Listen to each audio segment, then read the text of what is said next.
kale buterevu ennaku z'omwezi 29 omwezi gwa Gatonnya oba ogwa January omwaka 2026 tukwaniriza ne tukwebaza emirimu gyonna gy'otusizaako engalo olunaku olwaliro. Nze Mugerwa Conerious tutuuse ne Namandasifa branch okutuusaako amawulire Agaleero agabadde mu bitundu bya Uganda ebyenjawulo kosa ate n'ebweru waalyo. Tugenda kusooka tukuwa emitwe emikulu tujje tukuwe Agaleero mu bujjuvu tovaawo. Bino bye bikulu mawulire gafa Agaleero. Lwaki obumu obwagulibwa okozesebwa mu kulonda tebwakola? Parliament eyise minisita wa ssemateeka Robert Mao abitebye. Abaka bagamba nti ssente z'omuwi w'omusolo zaayonoonebwa. Tukolere wamu ng'abooludda oluvuganya mu kutaasa Muwanga Kivumbi. Abaka okuli Mathias Mpuuga Nsamba, Medad Lubega Sseggona ne Asumani Basayirwa bawanjaze. Bano leero bakyaliddeko munnaabwe yateekebwa mu mbuzi ekogga ekitalya. Ani avunaanyizibwa ku bintu ebigulibwa? Alipoota ya Ssaabadizi w'ebitabo bya gavumenti ezudde ebyama. Ebitongole ebyenjawulo bigula ebintu ebifaanagana ku bbeeyi ey'enjawulo. Bino n'ebisingawo bye tukuleetedde mu mawulire gafa Agaleero.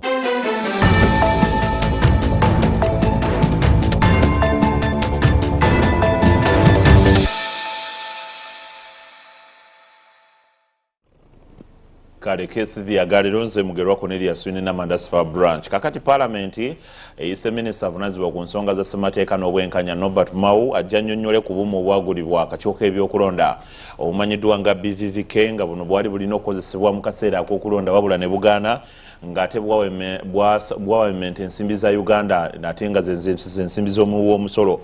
Bino bibadde mu lutalo lwa Parliament olutudde eggulu ly'olunaku olwaleero. Mu butongole Parliament ezzeemu okutuula eggulo lya leero oluvannyuma lw'akalulu akaweza ababaka abasoba mu bitundu 60 ababadde mu Parliament ey'e11 bw'abadde aggulawo olutuula luno. Omumyuka wa Sipiika Thomas Tayebwa ayozaayozezza abayiseemu era n'asaasira abaagudde nti si y'enkomerero. I want to congratulate you, honorable colleagues, who made it to the August House once again, and also our colleagues who didn't make it, come back here. We know you're already leaders. You will remain part of this family, and we shall continue what we will do. Wabula akulira oludda oluvuganya Joel Ssenyonyi olukutte omuzindaalo atandise na kulaga butali bumativu olw'emivu y'egyenjawulo gy'abadde mu kalulu omwabadde n'okuwamba abanene mu kibiina ki National Unity Platform okuli n'abamyuka President waakyo mu bugwanjuba n'obukiikakkono kw'ogatta n'abawagizi b'ekibiina bangi abatakubikako kimunye. To be arrested, someone go through your office. But of course what we saw with the Honorable Muwanga Kivumbi is that his home was raided by the military. Thankfully, and imagine I'm saying thankfully for him, he was not disappeared away. He was taken to police and then court. The Honorable Kyagulanyi is suspected to be used as a public disorder hub. Those are the words that he used. And therefore there's access control. I think you should not operate in the dark. If you think that my home has got an issue with public order, accessibility, why do you not bring me on board so that I know what can I do, what can I not do? Because now you know, but the family doesn't know. Ssenyonyi alaze n'okutya olw'ab'ebyokwerinda abakyamaamidde amaka ga President wa National Unity Platform Robert Kyagulanyi Ssentamu Magere nga balemesa abantu bonna kababe ba Luganda be okugendayo nga kumpi amaka ge gafusse kkomera. His siblings went to see him, to see the family. They were denied access. So can we know, Honorable Minister, it's not enough for you to say we have put in place access controls. To what effect? Because when I know, then tomorrow if I flout what you have laid down, if it is legal, I can be held liable. Ono era atadde gavumenti ku nninga ennyonnyole ani anenyezebwa ku buuma bwa biometric voters verification kits obwagulwa akakiiko k'ebyokulonda ne butakola ng'ate omuwi w'omusolo yabusaasaanyizaako ensimbi ezisoba mu buwumbi 4. Machines, when you see how much we spent on them, it was nearly 400 billion shillings. Part of that was to purchase the machines. Part of that was to train operators. The other was to hire people who were going to operate them. The other billions were to integrate features on the ballot paper so that when you scan it with the machine, it functions. All of that came at a cost. But alas, on election day, the machines failed to work. And we said, wait a minute, how come they have been functional? Because we spent billions of taxpayers' money. Is it that fake machines were procured? That means somebody has got to be held responsible. Is it that good functional machines were procured? However, they were frustrated from working. We need to know. Mukwanukula amyuka Speaker Thomas Tayebwa ayise Minister w'ensonga za ssemateeka n'obwenkanya Norbert Mao abitebye. Some of these things raised are so critical, you don't need to just answer anyhow without very clear consultations. And I heard government was saying they are even doing investigations. So I think that would give them, no, it is under electoral commission. So it's the Minister for Justice and Constitutional Affairs who is in charge of the electoral commission that should answer. Kyokka Minisita omubeezi ow'ensonga z'omunda mu ggwanga David Muhoozi ategeezezza Parliament ng'amaka ga Kyagulanyi bwe gatannafuulibwako kkomera. That the home of the Honourable Kyagulanyi is a prison, but I want to say that first of all, a prison presupposes that there are prisoners in a premise. That home is not a gazetted prison. The Honourable Kyagulanyi himself is not there. So I want to state categorically that that home is not a prison. Kyokka bino tebimatiza ababaka bali ku ludda oluwabula gavumenti nga bagamba nti engeri abakwatiddwa gye bakwatibwamu emenya amateeka. The leader of opposition raised very important concern about the vice chair of Northern Uganda of NUP. She disappeared. The family is looking for where she is. What we are interested in knowing is, tell us, where is she? Where have you detained her? And what charges was preferred before her? Frank Chiddu yakusakidde emboozi eno ku lwa KSTV Agaleero. Kakati kizuuliddwa nti ebitongole ebya gavumenti ebyenjawulo bibadde nga bigula ebintu ebifaanagana ku nsimbi ez'enjawulo nga kino kiviiriddeko gavumenti okufiirizibwa obutitimbe n'obutitimbe bw'ensimbi w'omusolo. Bino biri mu alipoota ya Ssaabalizi w'ebitabo bya gavumenti efulumiziddwa olunaku olwaleero ey'omwaka gw'ebyensimbi 2024-2025. Alipoota ya Ssaabalizi w'ebitabo bya gavumenti Edward Okol ey'omwaka 2025 gyayanjulidde Speaker wa Parliament Anita Among mu tuntu lunaku olwaleero ku Parliament era nti waliwo ebitongole wano mu ggwanga ebigula ebintu ebifaanagana ku bbeeyi ez'enjawulo ekireetedde gavumenti okufiirizibwa ensimbi eziwera. We noted that while significant efforts have been made to improve public procurement management, a number of shortcomings remain unaddressed, and these include variations incurred by government entities for common use goods and services. Okusinziira ku Ssaabalizi w'ebitabo bya gavumenti Edward Okol omwaka oguwedde bakizuula nga ministry n'ebitongole bya gavumenti baawanika emiwendo ku bintu ebyagulwa ne basukka nga n'abamu baatuuka n'okukubisa emiwendo kumpi emirundi egisukka mu 3 ekintu ekireetedde gavumenti okufiirwa ensimbi. What I mean here is that a computer in one ministry has a different cost in another ministry. In certain instances, it goes up to about 100%. Mu buufu bwe bumu akola essira alitadde ku nteekateeka ya gavumenti ey'okuggya abantu mu bwavu ya parish development model nga wanaagamba enteekateeka eno ezuuliddwamu ebirumirwa bingi by'ayagala gavumenti esseeko essira bikyuke. I noted that the entire budget of the PDM was disbursed by government to the planned circles in accordance with the guidelines that were provided. However, Right Honourable Speaker, despite this progress, I identified areas that require improvements. Mu bino kuliko ssako z'empewo ezafuna ssente za PDM nga teziriiyo, bammemba abazze bafuna ssente za PDM emirundi egisukka mu gumu abafuna ssente ate ensimbi zino ne bazisa mu bintu ebyawukanako ebyo baali basaba okukola ng'ate abalala baalinga tebalina kye balagawo. Lack of alignment of parish priorities to local government budgets and work plans. Delays in disbursements of funds to households, cases of ineligible projects implemented, and that some of the projects were non-existent, although funded. There were also diversions of funds and cases of duplicate recipients noted among households. Alipoota eno era ezudde nti waliwo okukandaalirira okw'amaanyi mu pulojekiti za gavumenti ez'okuzimba nga ku pulojekiti ensanvu ezinoonyerezeddwako kizuuliddwa nti zikeerewawo okumala wakati w'ennaku 153 ne 189 ekintu ekifiiriza gavumenti ensimbi empitirivu. Alipoota eno ekizudde nti gavumenti erina ebifo ebikalu ebitaliimu bakozi biwerera ddala emitwalo 3 mu 1 mu 6 ekitegeeza nti kumpi gavumenti abakozi be yeetaaga erinako kitundu.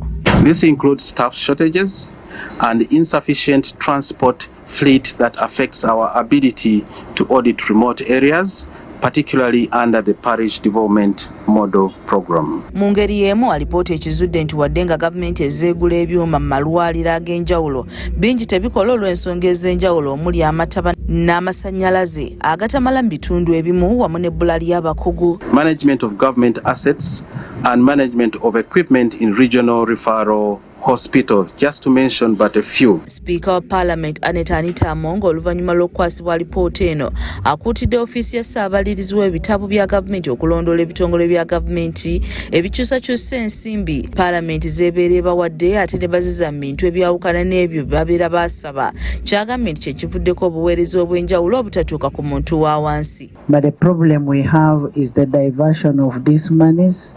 The problem we have is the money does not go to the intended beneficiary. Auditor General wants you to be a whip on this. This money should go to the right people. Frank Chiddu yakusakidde emboozi eno ku lwa KSTV Agaleero. Ali Bukeni amanyiddwa nga Nubian Lee amezze banne badde bavuganya ku kifo kya mmeeya w'e Nakawa nga bw'ati alangiriddwa ku buwanguzi bw'ekifo kino mu kiro ekikesezebwawo olunaku olwali okusaazibwadde nga 9. Ono afunye obululu omutwalo gumu mu 9 mu 121 n'addirirwa Paul Mugambe ng'ono afunye obululu omutwalo gumu mu 10 mu 125. Wabula abamu ku balangiriddwa ku bwa kansala mu bifo ebyenjawulo bavudde mu mbeera ne bagamba nti ebirangiriddwa ku kitooka ebyokulonda si bituufu nga beetaaga wabeerewo okuddamu okubyekenneenya.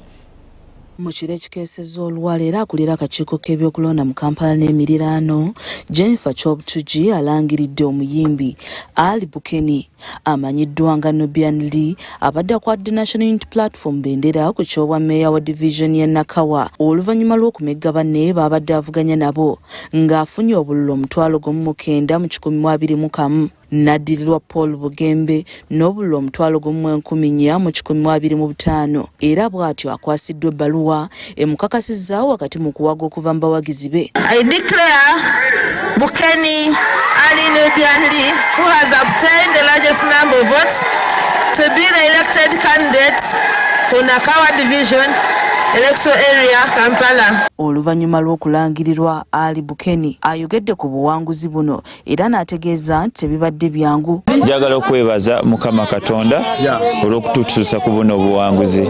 Njagala okwebaza ttiimu yange yonna yonna.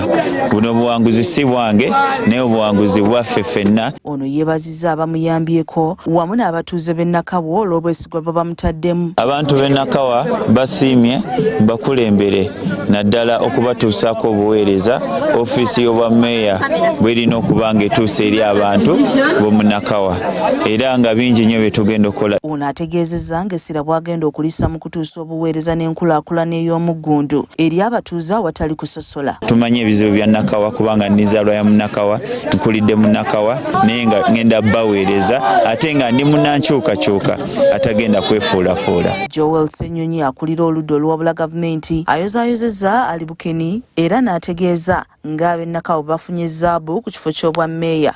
Twebaza abantu ba Nakawa nti beesize mmeeya waffe omupya Bukeni Ali Nubian Lee. Tuminamu nnyo essuubi. Nubian Lee is a very thoughtful individual. He's a leader in every sense, very creative era tuminamu nnyo essuubi. N'akwatidde Nopo Bendera ku kifo kya mmeeya wa division wa Rubaga Zaki Ndawula Mbeeraze naye awangudde banne baabadde avuganya nabo ng'afunye obululu emitwalo 3 mu 731 ng'addiriddwa mu nakibiina kya NRM Charles Mwogerere ng'afunye obululu 8 mu 693 ate Moses Kasibanto wa DF n'afuna obululu 1338 n'akwata ekyokusatu. I declare Mbeeraze Zaki Mawula, who has obtained the largest number of votes, to be elected candidate for Lubaga Division electoral area. Ono naye akwasiddwa ebbaluwa emukakasa ne yeebaza bannalubaga olw'okuddamu okumwesiga era bw'atyo n'awera nga bw'agenda okutandikira ku ebyo ebibadde tebinnaggwa. Bannalubaga mbeebaziza nnyo okusooka ddala okumpa akalulu kangi bwe katyo ate n'okumpa obwagizi bwonna nkubidde waggulu nnyo era mbasaba bannalubaga nti ngenda baweereza bulungi natandikira ngenda okwongereza ate n'ebyo bitandika kuggwa bigenda kuba bikoleddwa mu kisanja kino ekya 2026 paka 2031. Wabula ng'enteekateeka eno egenda mu maaso waliwo abawanguddwa ku bifo by'obwakansala abavudde mu mbeera ne batabukira akakiiko k'ebyokulonda nga bagamba nti ebirangiriddwa si bye bituufu. Bano balidde matereke n'abawagizi baabo abawangudde era bawanyisiganyizza ebisongovu ekiwaliriza ab'ebyokwerinda okuyingira mu nsonga zino okusobola okuuma obutebenkevu.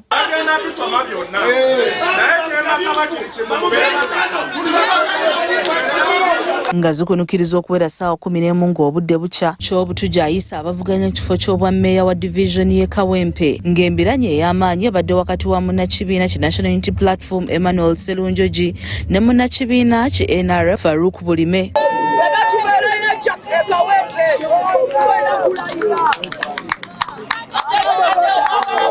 Kyokka bw'abadde alangirira omuwanguzi ku kifo kino Kyobutujja atasoose kuyimiriza nteekateeka ekiresewo obwonkenke ku njuyi zombi. Kino kitutte akaseera nga bakyalinda wabula kitegeerekese nti wano buli ludda lubadde lulumiriza lunnaalwo okuleeta empapula enjingirire wabula ng'abakakiiko balabiddwako nga bakola butaweera okugonjoola ensonga eno. Embeera eno ewaliriza akulira ebyokwerinda mu Kampala okulagira okwekebejja obusanduuko obw'obululu kugenda mu maaso buli ludda lusobole okumatira.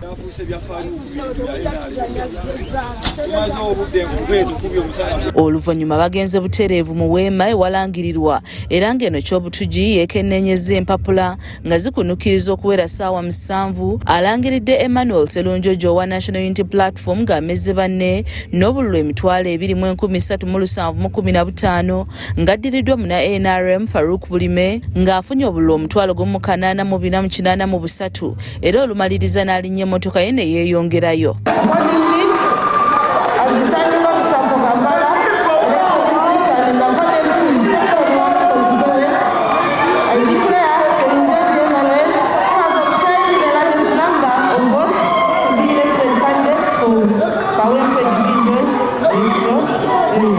Mu kwogerako eri bannamawulire Emmanuel Sserunjogi ategeezezza nti obuwanguzi bwe buvudde wala era ng'abwesigamizza Katonda. Bannakawempe banyongedde okunzisaamu obwesige okubeera meeya wa divisioni y'e Kawempe.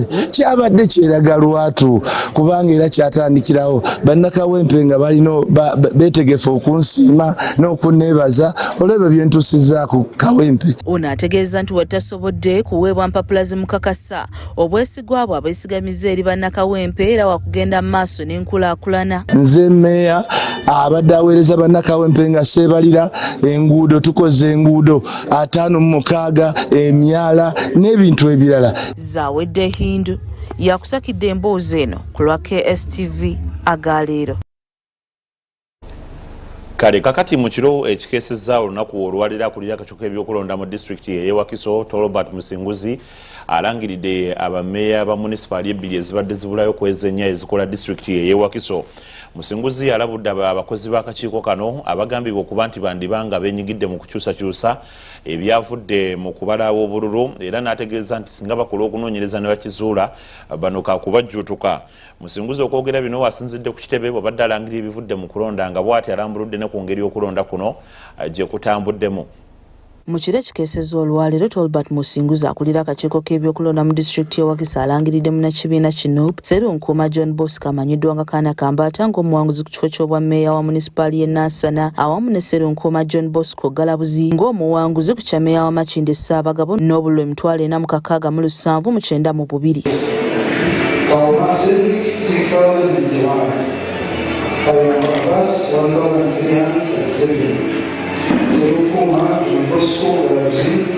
46,792. ababiri bano abalangiriddwa bagattiddwa ku babiri abalangiriddwa olunaku olw'eggulo okwabadde muna NRM Fabrice Rulinda eyalangiriddwa ku kyameeya w'Entebbe ne muna NRM Alan Bulamu eyalangiriddwa ku kyameeya wa Kira. Bammeeya abalangiriddwa olunaku olwaleero ku kifo kya Makindye Ssaabagabo ne Nansana boogedde ku buwanguzi bwabwe era ne bategeeza nti ke kaseera okukolera abantu ababataddemu obwesige ne babalonda. Abantu b'e Nansana abo nabasuubizanga nnyo emisolo egibasumbuulira property rent. Bwonna we nagendanga nabagambanga nti kintu kino kisusse emiranga mingi. Ne mbagamba bwe nfuuka mmeeya ezimu ku priorities zange okubakendeerezaako ku misolo egyo. Nabasuubiza bingi naye njagala bawa assurance tisigenda kuba disappointinga, genda kubaweereza bulungi.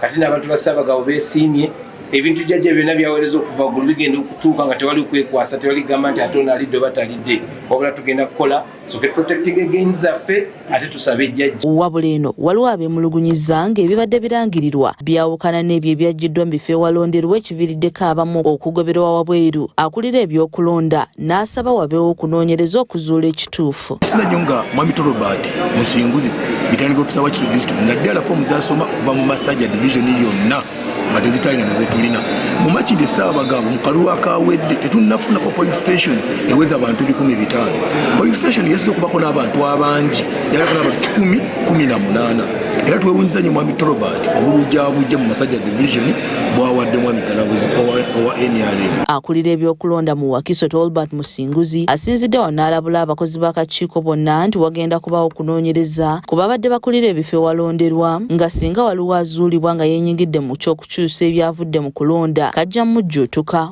Alina obuvunaanyizibwa bw'okubuulira kooti oba okubuulira akakiiko ekituufu singa abeerawo omulala ayogera ekirala ye presiding office. So ensonga eyo ng'akakiiko tugenda kutunuliramu tulabe waliwo ba presiding officers baffe engeri gye beeyisaamu oyinza kuba okusanga nti teri professional kubanga tukkiriza this politics. Ono alambuludde ku mulimu gwe ng'akulira ebyokulonda mu disitulikiti n'ategeeza nga ssemateeka bwamukwasa obuvunaanyizibwa okulangirira ebyo ebiba bimuweereddwa okuva gye balondedde. Etteeka liwa omukozi gw'akakiiko gwe tuyita presiding officer yali mandated by the law kubuulira returning officer ekivudde ku polling station. Teri muntu mulala kyolaba nti buli DR form kyekiwandiiko ye report presiding officer gy'awa akakiiko n'agamba kusinziira ku polling station gye mbaddeko ebivuddeyo. Kyokka ategeezezza nti ababadde n'okwemulugunya bonna ensonga yazigonjodde era ne balangirirwa ewatali kwemulugunya kwonna era nga buli kimu kyatambudde bulungi. Twamaliza bulungi tulangirira abayiseemu abalina okwemulugunya eby'okuyitamu ofisi zaffe zigule mututuukirira tubagaidinga bulungi olaba ngeri gye tukwasaganyamu ensonga. Alambuludde kulonda okugenda okubaawo olunaku olw'enkya n'asaba abantu bonna okweyisa obulungi. Enkya tugenda kubeera n'okulonda okwa special interest groups at sub county level.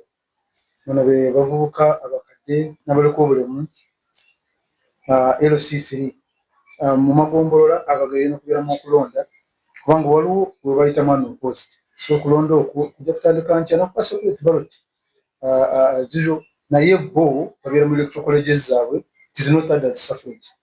So abavubuka balina okulonda njagala kubakubiriza nti eneeyisa yaffe engeri gye tubadde tulondamu tubadde bakakkamu kuva lwe batandika kulonda nankya tubeere bwe tutyo tulonde bakanserazi baffe abagenda kutukiikirira ku magombolola gaffe. Kizza Peter yakusakidde embuuzi eno ku lwa KSTV Agaleero.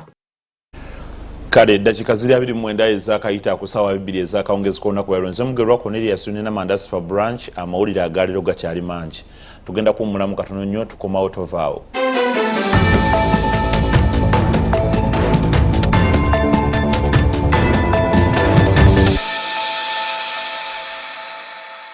Bakola bulungi emirimu gyabwe miyonjo genuine estate yagala ettaka okutalinkayana yadde ennyombo genuine estate oyagala ennyumba ey'ekirooto kyo factory oba z'abapangisa faamu yakulimirako oba yakulundirako kyogere tukikuwe n'ekyapa mu ngalo tulina ettaka mu bibuga n'ebweru w'ebibuga ffe wano ku Genuine Estates Uganda Limited tupima amataka n'okkuba pulaani z'amayumba tusangibwa mu tawuni y'e Wakiso ku Genuine House Hoima Road tufune ku 039 oba 0759955526 tukolere wamu oganyulwa kinene. Bwekituuka kutambuza ebyamaguzi okwetoola ensi yonna weetaaga abantu abatuufu ate nga beesimbu b'olina okukwatagana nabo. Ku Get Quick International kino kye twenyumirizaamu tutambuza ebyamaguzi ku mmeeri, ku nnyonyi, ku ttaka, okubiikirira linga, okulaba nga bituusa wonna w'oli. Ng'oli wamu naffe osobola okugula ebyamaguzi gamba ng'engoye, ebyamasannyalaze, ebyawaka na buli kalonda mu butale bwonna obw'ensi yonna. Olwo ttiimu yaffe ekola essaawa 24 n'ebikolako paka nga bituusa w'oli. Tukyalyeko ku yafeesi zaffe kamu kya Kanjukya Street mu kibuga ky'eggwanga Kampala oba otukubire ku ssimu zaffe okumanya ebisingawo. Noti 772 noti 4 noti 4 oba noti 7 5 4 oba oyite ku mutimbagano gwaffe ogwa www.gqilogistics.com ofune ebisingawo.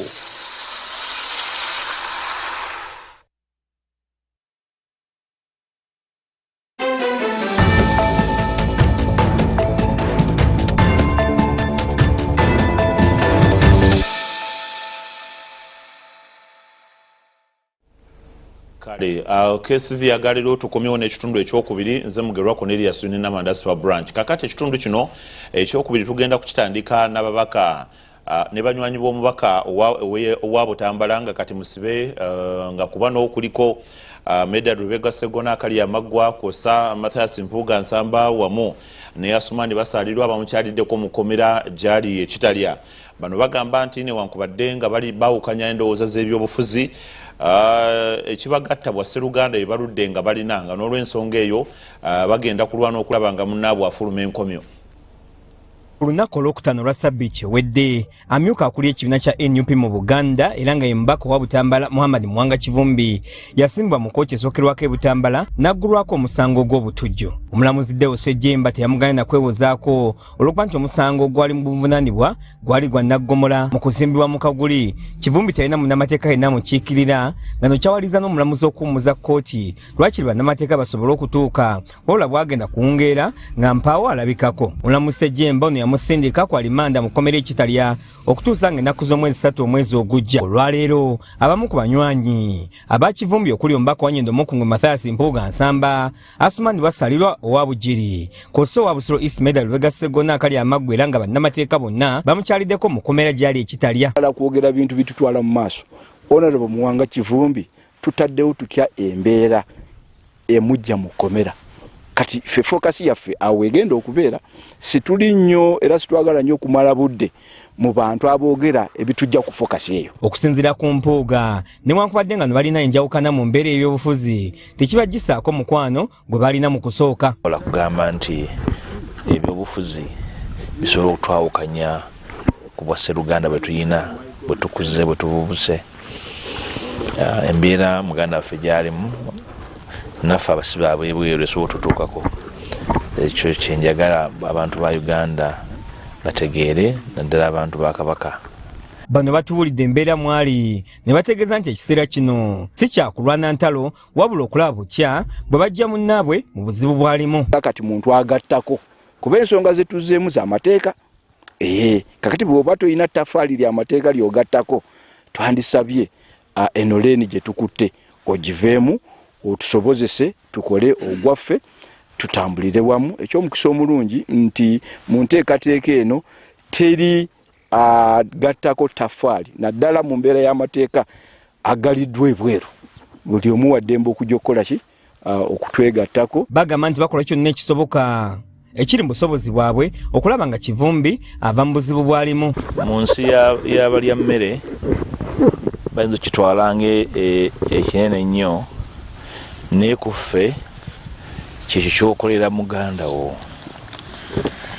Ekisooka muganda waffe musibe ali munda ffe tuli basibe abali ebweru.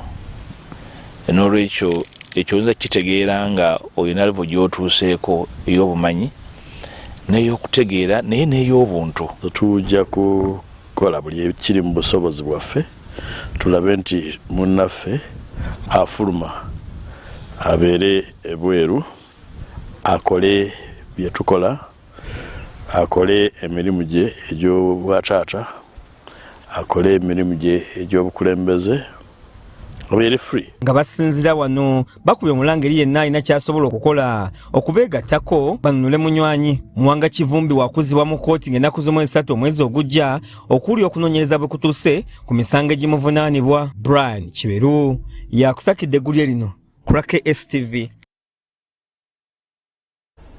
Kale kakati omulamuzi wa kkooti y'Entowe Mukono Mutyama Paul agobyeyo okusaba kwateekebwayo yaliko minisita era nga yavuganyako ku kifo ky'omubaka wa Mukono ey'omambuka n'awangulwa Ronald Kibuule nga ono yawaabira yamuwangula Abdallah Kiwanuka Mulima Mayuni ng'ayagala obuwanguzi bwe busazibwemu n'obululu buno buddemu okubalibwa.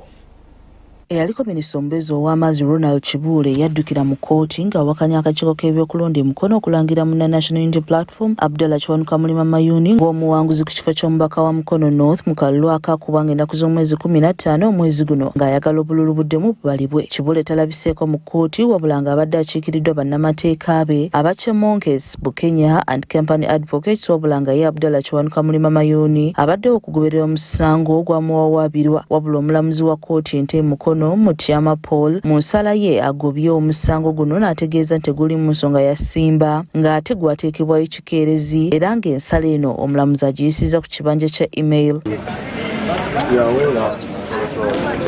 Ye Abdallah Kiwanuka Mulima Mayuni mu kwogera kwe naye annyonnyodde ku musango guno era n'ategeeza nti wakulwanira obuwanguzi bwe. Nate ky'olunaku olwaleero nkedde mu kkooti era ng'omuntu gwe bawawaabira mukikwatako alina obumalirivu okulwanirira obuwanguzi bwe nentuuka mu kkooti okakkana nga sisitimu yawandiikiddwako dda nti omusango gwa kabbira. Ono bw'atyo asabye President Museveni okunoonyezayo Kibuule akafo konna ne bwe kabaka bwa RDC afune ekyokukola. Mwami Kibuule ayagala okwewaŋŋamya mu buyinza nga tebamulonda nga bagugobye kati agenda yiye birala banange mbegayiridde mwami Museveni Kibuule oyo omufunidde wa RDC agenda akola obwo naye bino ebyokukiikirira abantu bamutamwa tukakaatikako abantu bamwagala agenda akola ebirala Mukama Katonda amuweereyo emirembe ate era naye tatulugunyizaayo abantu nga kyeyakola e Mukono North. Ono ategeezezza nti mu nsala y'omulamuzi balagidde nti buli omu yesasula ensimbi zayononedde mu musango guno kyagamba nti si kya bwenkanya kuba abadde ayagala Kibuule amuliyirire.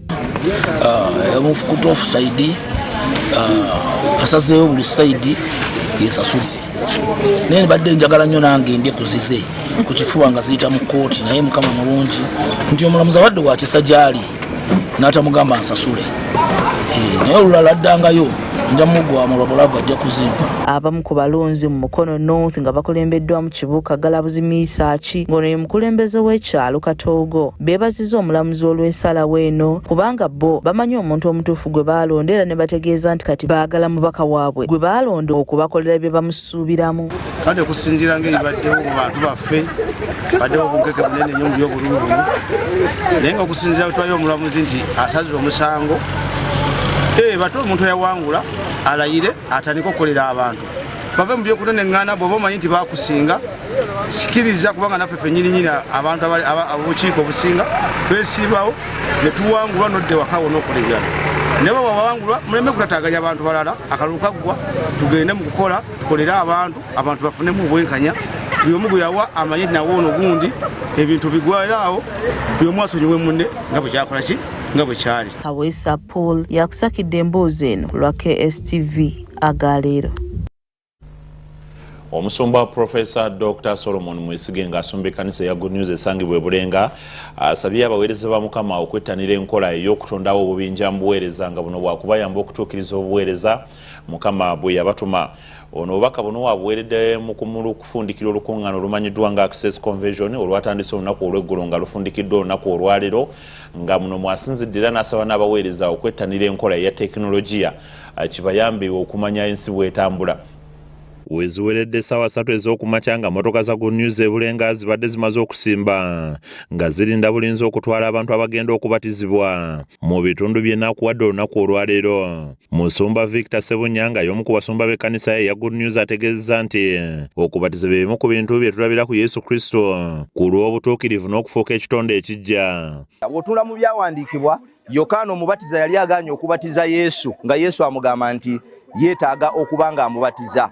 Yokaana n'ayogera n'agamba nti sigwanidde na kusumulula buguwa bwa ngatto zo, naye Yesu n'amugamba nti kitugwanira okutuukiriza obutuukirivu bwonna. Kitegeeza okubatizibwa kye kimu ku bintu ebikola obutuukirivu bw'omuntu. Omusumba Professor Dr. Solomon Mwesige nga yakulembeddemu enteekateeka eno ategeezza nti okubatiza y'emu ku ngeri y'okutuukiriza obutuukirivu bwonna nga tulabira ku Mukama waffe Yesu Kristo.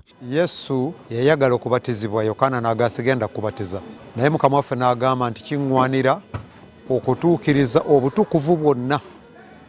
So okubatizibwa obutuukiriza obutukuvu bwonna. Okusinziira ku musumba Solomoni, abantu abawerera ddala 56 be babatiziddwa olunaku olwaleero. Abantu 56 be babatiziddwa olunaku olwaleero.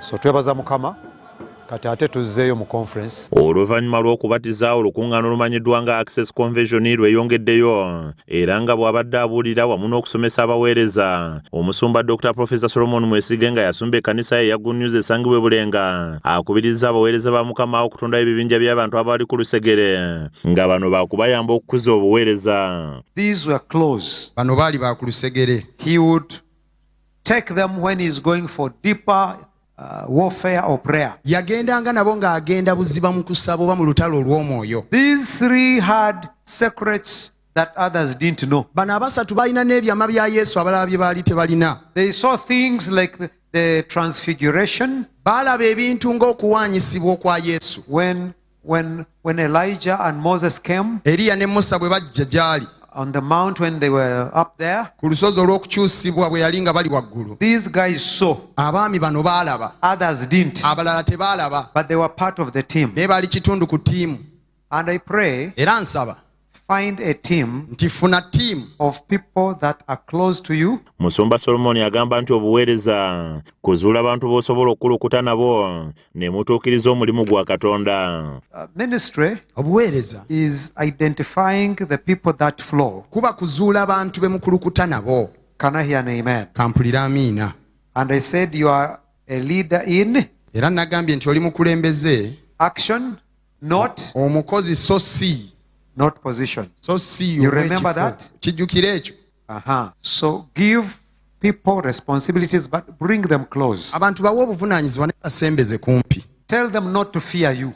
Bategeeze baleme kutya. Because they are implementing. Kubanga be bali mu kutuukiriza. Ono asabye abaweereza okusomesa abantu be bakulembera be baagala bakole nga kino kyakuyamba okutambuza obuweereza. Anything you want your people to do. Ekintu kyonna ky'oyagala abantu bo bakole. Teach it. Kiyigirize kisomesa. They will not do it. Tebajja kyetuma kikola. Unless you have taught it to them. Okujjako ng'okibayigiriza. So people have different cultures. N'olwekyo abantu balina obuwangwa obw'enjawulo. Keeping time. Ng'okukuuma obudde. And we are now even working this on how much a pastor should preach. Era ne kino tuli mu kikolako nga tugera n'obudde bwenkanawo omusumba bw'alina okuba ng'abuulira. How much. Now this is a conference, but if it was a sermon, luno lukuŋŋaana naye singa bubadde bubaka, I would teach in 45 minutes. Nandibadde ntwala eddakiika 44 zokka, 45. Musumba Solomon Mwesige era talemye kubiriza baweereza okwettanira enkola ya tekinologiya nga nayo nkulu nnyo mu mulembe guno gwe tulimu mu nkulaakulana y'obuweereza. Leka abamanyi technology bakuyambe. Allow that people that know technology to help you. Katolaba kati ndi live sawe. Right now I'm live. America bandaba. In America they are watching me. Nigeria bandaba. Nigeria I'm watched. Echegegwa bandaba. In Chegegwa I'm watched. Rakai mu church. In Rakai in church. Bagitadde mu TV. They are watching. Good News Rakai. Good News Rakai. Bali mu kulaba. They are watching. Ku YouTube bandaba. On YouTube they are watching. Ku Facebook bandaba. Kakati. Now. Obuweereza. The ministry. Tebugenda kufiira. Is not going to die. Mugwe. Within you. And you speak words and they just go just in air. Me, all the preachings that I first did those days, lost it. And all the power that I released died just in the atmosphere.